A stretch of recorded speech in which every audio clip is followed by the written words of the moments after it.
alkohol ay sumisimbolo sa ating mga problema at panalangin na siyang ipinagdarasal ng mahal na ina para tayo ay matulungan. Araw ng kapistahan, ika-28 ng Setyembre, kamarero ng imahe, Jomer Garcia. Our Lady ang Tire of Knots. Ipanalangin mo kami. Our Lady of Smiles. Ang pangalan ng mitik ay hindi tumutugma sa isang espesyal na titulo ni Maria, ngunit isang impresyon na mayroon si Santa Teresita ng Batang Jesus sa mga ekspresyon ng mukha ni Maria. Ang estatwa ni Maria sa tahanan ng mga martir nang siya ay mahimalang gumaling noong 1883. Ang kanyang kapistahan ay tuwing October 7. Ang kamarero ay si Jerry Ramirez. Our Lady of Smiles. Ipanalangin mo kami.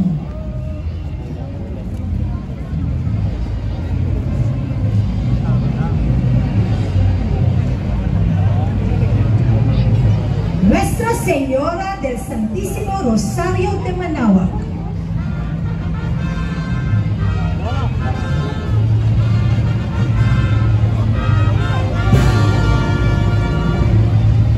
Nakasaad sa mga dokumento noong 1610 at nagpapatunay na ang isang magsasaka na naglalakad pa uwi ay narinig ng isang misteryosong boses ng babae. Tumingin siya sa paligid at nakita niya sa tuktok ng pulo na natatakpan ng ulap ang isang aparisyon ng Birheng Maria. May hawak ng rosaryo sa kanyang kanang kamay at ang batang Jesus sa kanyang kalimang braso. Lahat ay nasa gitna ng makalangit na liwanag. Sinabi ni Maria sa magsasaka kung saan niya gustong itayo ang kanyang simbahan at isang kapilya ang itinayo sa tuktok ng puron na lugar ng aparisyon. Araw ng kapistahan, unang linggo ng Oktubre, kamarero ng imahe, K.A. Messina. Nuestra Señora del Santísimo Rosario de Manaoac. Ipanalangin mo kami. Nuestra Señora del Santísimo Rosario de la Naval.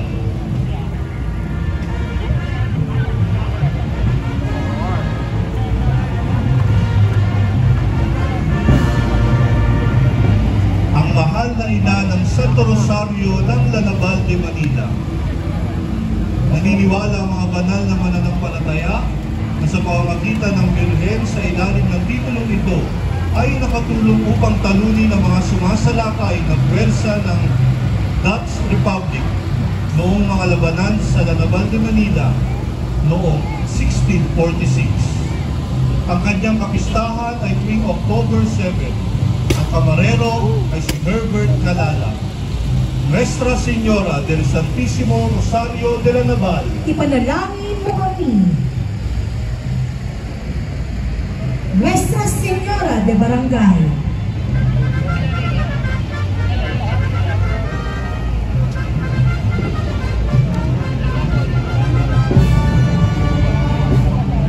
Ang Birhen ng Barangay ay naglalarawan sa Birhen na inihaharap ang kanyang anak sa barangay.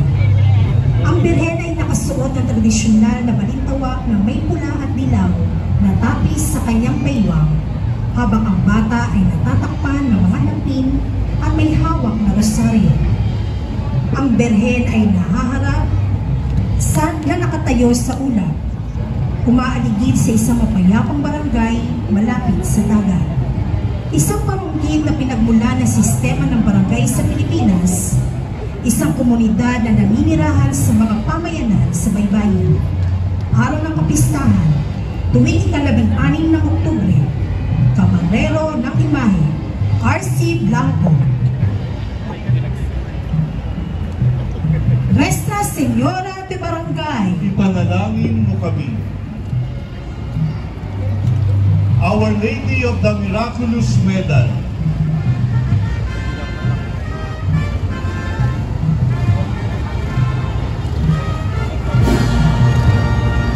Ang milagrosang medalya na kilala rin bilang medalya ng Mahal na Birhen ng Grasya ay isang devosyonal na medalya na ang disenyo ay pinanggalingan ni St. Catherine Laboret na sa mga pagpapakita ng Mahal na Birhen Maria sa kapilya ng Our Lady of Miraculous Medal sa Paris, France. Ang kanyang kapistahan ay tuwing November 27. Ang kamarero ay si Kagawad Chris Benedict Tabi. Our Lady of Miraculous Medal. Ipanalangin mo kami. Nuestra Señora de la Medalla Milagrosa.